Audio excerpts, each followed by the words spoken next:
Welcome to the VIGG Archive, where timeless books, history, science, and classic literature come to life. If you enjoy high-quality public domain audiobooks and educational content, you're in the right spot. Be sure to like this video, subscribe to the channel, and ring the notification bell so you won't miss future chapters and new presentations. Today, we're continuing our journey through A.A. Milne's beloved classic, Winnie the Pooh, with Chapter 6. Join Pooh, Christopher Robin, and their friends once again in the 100 Acre Wood as another heartwarming adventure begins. Now, sit back, relax, and enjoy Chapter 6 of Winnie the Pooh, in which Eeyore has a birthday and gets 2 presents. Eeyore, the old gray donkey, stood by the side of the stream and looked at himself in the water. "Pathetic," he said. "That's what it is, pathetic."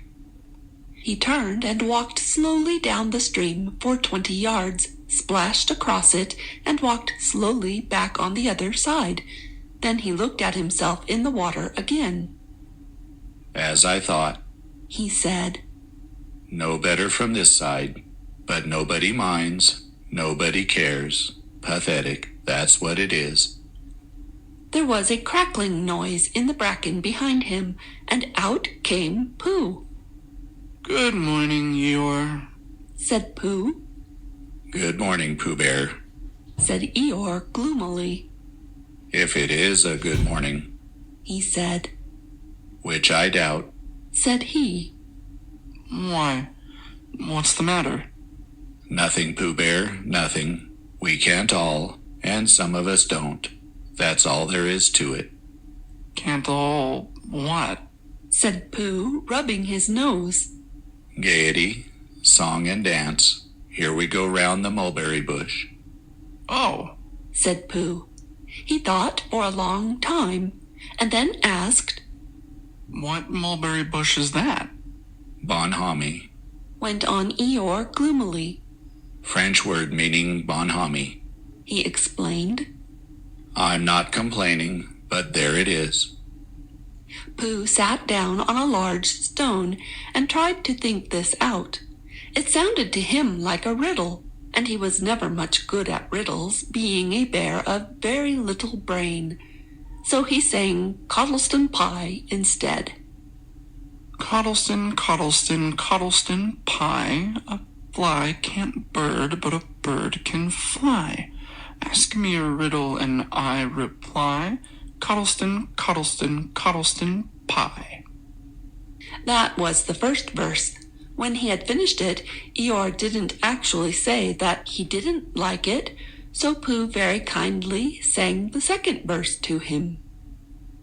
"Cottleston, Cottleston, Cottleston pie. A fish can't whistle and neither can I. Ask me a riddle and I reply. Cottleston, Cottleston, Cottleston pie." Eeyore still said nothing at all, so Pooh hummed the third verse quietly to himself. "Cottleston, Cottleston, Cottleston pie.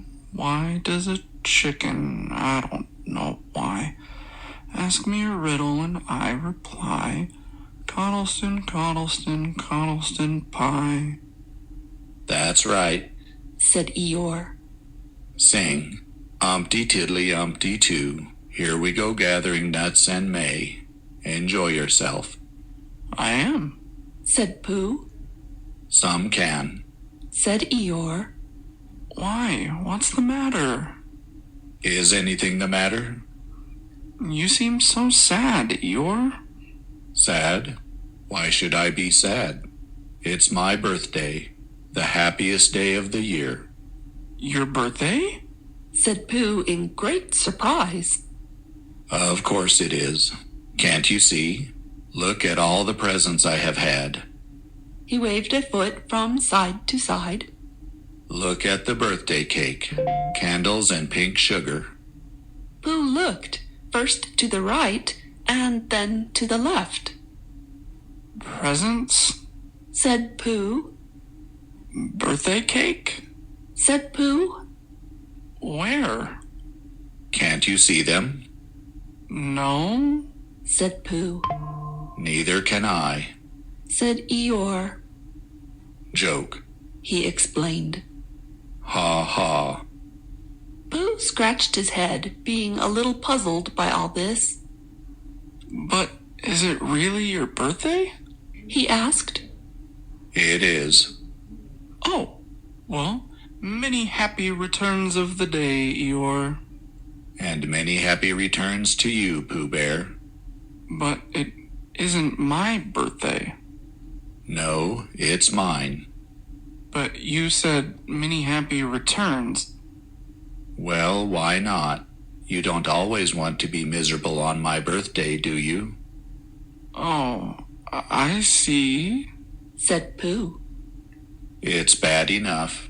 Said Eeyore, almost breaking down. Being miserable myself, what with no presents, and no cake, and no candles, and no proper notice taken of me at all. But if everybody else is going to be miserable too... This was too much for Pooh.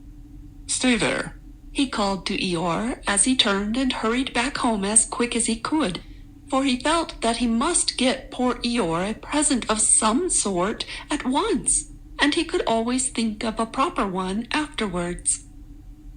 Outside his house he found Piglet jumping up and down, trying to reach the knocker. Hello, Piglet, he said. Hello, Pooh. Said Piglet. What are you trying to do? I was just trying to reach the knocker.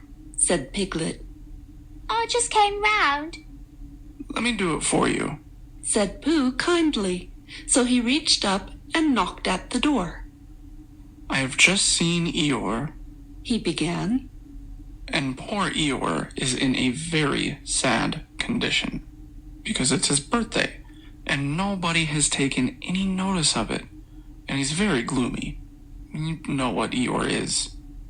And there he was, and what a long time whoever lives here is answering this door. And he knocked again. But Pooh, said Piglet. it's your own house. Oh, Said Pooh. so it is. He said. Well, let's go in. So in they went. The first thing Pooh did was to go to the cupboard to see if he had quite a small jar of honey left, and he had. So he took it down.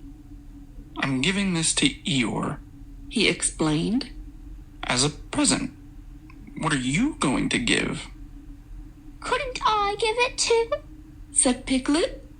And both of us? No, Said Pooh. that would not be a good plan. All right then, I'll give him a balloon. I've got one left from the party. I'll go and get it now, shall I? That, Piglet, is a very good idea. It is just what Eeyore wants to cheer him up. Nobody can be uncheered with a balloon. So off Piglet trotted, and in the other direction went Pooh with his jar of honey. It was a warm day, and he had a long way to go. He hadn't gone more than halfway when a sort of funny feeling began to creep all over him. It began at the tip of his nose and trickled all through him and out at the soles of his feet. It was just as if somebody inside him were saying, Now then, Pooh, time for a little something. Dear, dear, said Pooh. I didn't know it was as late as that. So he sat down and took the top off his jar of honey. Lucky I brought this with me. He thought. Many a bear going out on a warm day like this would never have thought of bringing a little something with him. And he began to eat. Now let me see, he thought as he took his last lick of the inside of the jar. Where was I going? Ah, yes, Eeyore. He got up slowly, and then suddenly he remembered. He had eaten Eeyore's birthday present. Bother, said Pooh. What shall I do? I must give him something. For a little while he couldn't think of anything. Then he thought, Well, it's a very nice pot, even if there's no honey in it. And if I washed it clean and got somebody to write a happy birthday on it, Eeyore could keep things in it, which might be useful. So, as he was just passing the 100 Acre Wood, he went inside to call on Owl, who lived there. "Good morning, Owl," he said. "Good morning, Pooh," said Owl. "Many happy returns on Eeyore's birthday," said Pooh. "Oh, is that what it is?"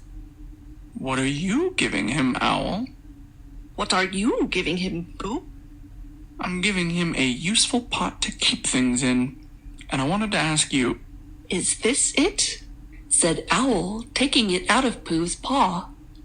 "Yes, and I wanted to ask you..." "Somebody has been keeping honey in it," said Owl. "You can keep anything in it," said Pooh earnestly. "It's very useful like that, and I wanted to ask you..." "You ought to write a happy birthday on it." "That was what I wanted to ask you," said Pooh. "because my spelling is wobbly.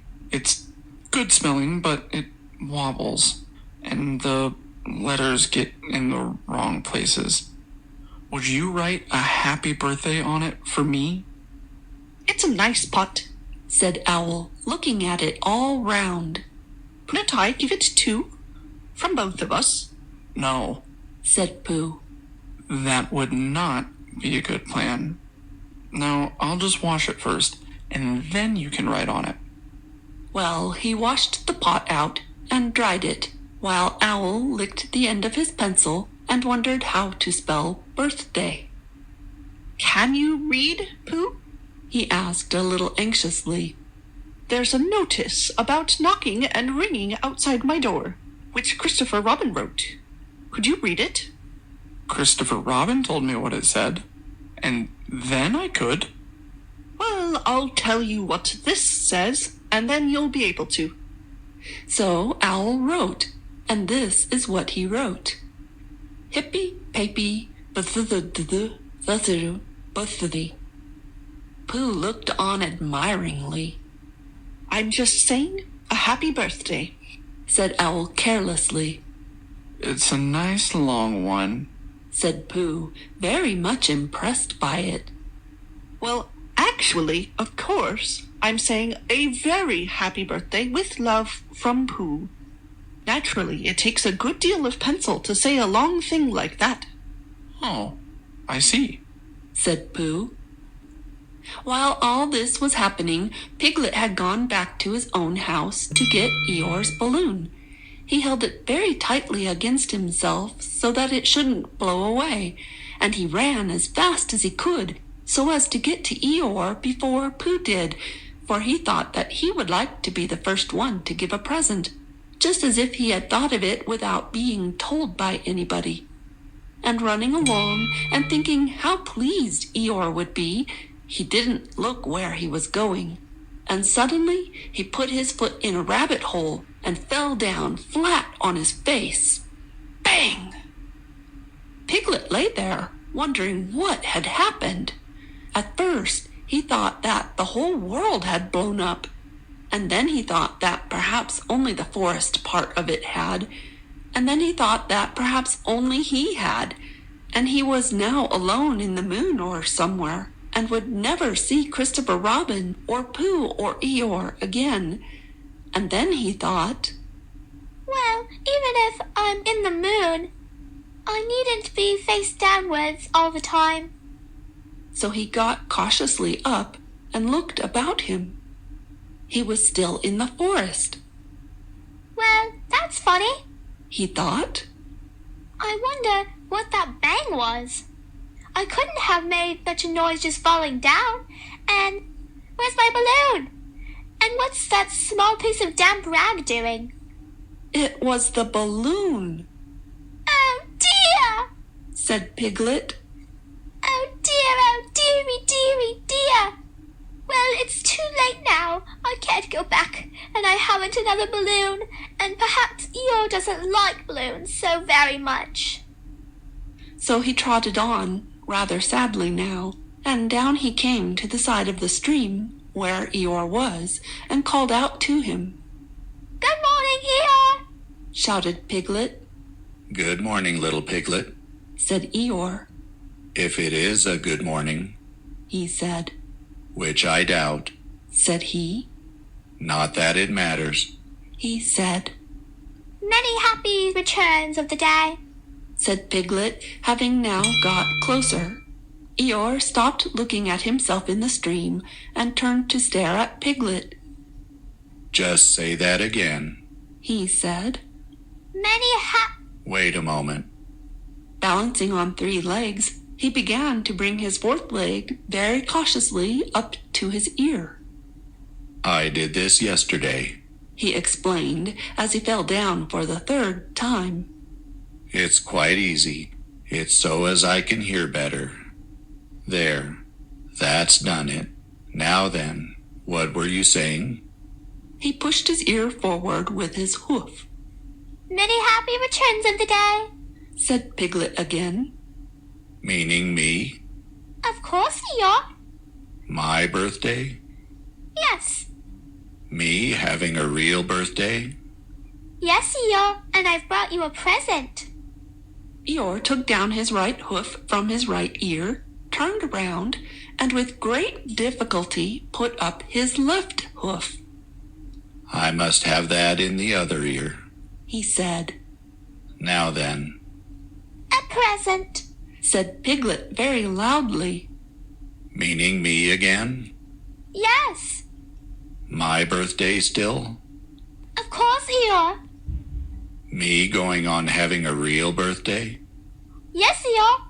And I brought you a balloon. Balloon? Said Eeyore. You did say balloon? One of those big colored things you blow up? Gaiety? Song and dance? Here we are and there we are? Yes, but I'm afraid I'm very sorry, Eeyore, but when I was running along to bring it to you, I fell down. Dear, dear, how unlucky. You ran too fast, I expect. You didn't hurt yourself, little piglet? No, but oh, Eeyore, I burst the balloon. There was a very long silence. My balloon? Said Eeyore at last. Piglet nodded. My birthday balloon? Yes, Eeyore. Said Piglet, sniffing a little. Here it is, with many happy returns of the day. And he gave Eeyore the small piece of damp rag. Is this it? Said Eeyore, a little surprised. Piglet nodded. My present? Piglet nodded again. The balloon? Yes. Thank you, Piglet. Said Eeyore. You don't mind my asking? He went on. But what color was this balloon when it was a balloon? Red. I just wondered. Red. He murmured to himself. My favorite color. How big was it? About as big as me. I just wondered. About as big as Piglet. He said to himself sadly. My favorite size. Well, well. Piglet felt very miserable and didn't know what to say. He was still opening his mouth to begin something, and then deciding that it wasn't any good saying that, when he heard a shout from the other side of the river. And there was Pooh. Many happy returns of the day. Called out Pooh, forgetting that he had said it already. Thank you, Pooh. I'm having them. Said Eeyore gloomily. I've brought you a little present. Said Pooh excitedly. I've had it. Said Eeyore. Pooh had now splashed across the stream to Eeyore, and Piglet was sitting a little way off, his head in his paws, snuffling to himself. It's a useful pot. Said Pooh. Here it is. And it's got a very happy birthday with love from Pooh written on it. That's what all that writing is. And it's for putting things in. There. When Eeyore saw the pot, he became quite excited. Why? He said. I believe my balloon will just go into that pot. Oh no, Eeyore. Said Pooh. Balloons are much too big to go in pots. What you do with a balloon is you hold the balloon. Not mine. Said Eeyore proudly. Look, Piglet. And as Piglet looked sorrowfully round, Eeyore picked the balloon up with his teeth and placed it carefully in the pot, picked it out and put it on the ground, and then picked it up again and put it carefully back. So it does. Said Pooh. It goes in. So it does. Said Piglet. And it comes out. Doesn't it? Said Eeyore. It goes in and out like anything. I'm very glad Said Pooh happily. that I thought of giving you a useful pot to put things in. I'm very glad Said Piglet happily. that I thought of giving you something to put in a useful pot. But Eeyore wasn't listening. He was taking the balloon out and putting it back again, as happy as could be. And didn't I give him anything? Asked Christopher Robin sadly. Of course you did, I said. You gave him, don't you remember? A little. I gave him a box of paints to paint things with. That was it. Why didn't I give it to him in the morning? You were so busy getting his party ready for him. He had a cake with icing on the top and 3 candles, and his name in pink sugar, and, Yes, I remember. said Christopher Robin. End of chapter 6.